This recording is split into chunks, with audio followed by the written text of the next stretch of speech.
it's me again, Daniel TV Vlog. Meron tayong i-DIY na gagawin. So ito madalas minsan nagiging issue sa mga signal light ng ating motor kasi nga pinapasokan ng tubig, nagiging kinakalawang yung terminal ng bulb dun sa ating signal light. So yan, tuturo ko sa inyo ngayon ang pinakamadaling pag-replace na hindi nyo na kailangan bumili ng bagong signal light. Kaya kung bago mo lang sa aking channel, please click the subscribe button, saka click yung notification bell para lagi kang updated sa lahat ng video na i-upload ko. Libre lang po yan. Iyan, meron naman tayong ituturo sa inyo about sa problem dun sa mga signal lights natin na minsan nasisira kasi nga kinakain ng kalawang. So yung gagawin natin ngayon is DIY, so para hindi kayo mahirapan kasi kadalasan ito talagang naging issue sa signal light, lalo na sa rare na portion ng signal light. So yung gagawin natin dito is magdi-DIY tayo. So eto, meron akong signal light dito na plastic, tawag dito, rubber. So ito yung gagawin natin nga pang replacement natin sa ating signal light dito sa ating Yamaha EZ. So kadalasan talaga naging issue yan kasi pinapasukan kasi ng kalawang ng dumi yung kanyang signal light. So ito ipapakita ko sa inyo. So ito yung nagiging issue kasi minsan ng signal light. So napapasukan kasi ito ng dumi, kaya nangyayari kinakain ng kalawang yung kanyang signal light. So ito pinutol ko na. So kasi kinain na, pasokan na rin to ng dumi. Ayan. So yung natira na lang dito yung kanyang terminal. So yung gagawin natin dito, ito yung papalit natin na kanyang para sa bulb, bulb holder.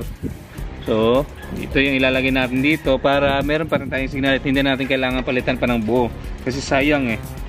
So yung gagawin natin dito, so puputulin lang natin itong kanyang mga natirang terminal. Ayan.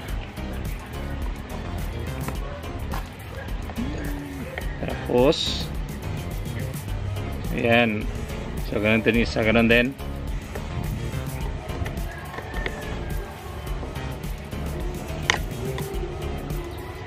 Para hindi masayang yung ating terminal, ating signal light, so magagamit pa rin natin.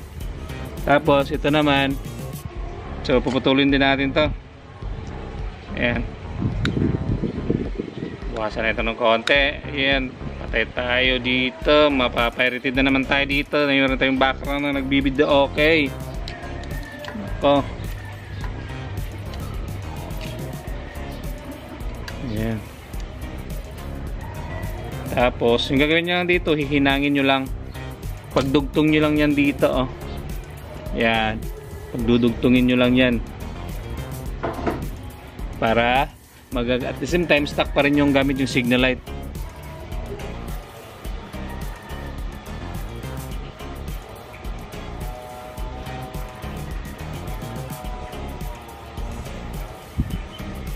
Yan.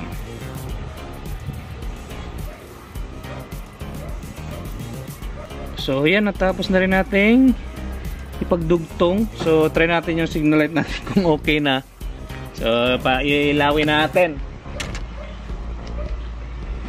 Yan, oh, meron tayong signal light, oh. Yun lang. So wala nang problema, hindi na kailangan bumili ng bago. At least ito na, meron tayong signal light. So ganun lang. Lagyan na natin yung kanyang takip. Yan lang. At least meron na tayong signal light, hindi natin kailangan bumili ng bago. So yun yung pinakamadaling DIY na gagawin nyo, pinakamabilisang DIY. So ilaw natin ulit, tignan natin yung kanyang switch ulit. So yan, o. So ayos na.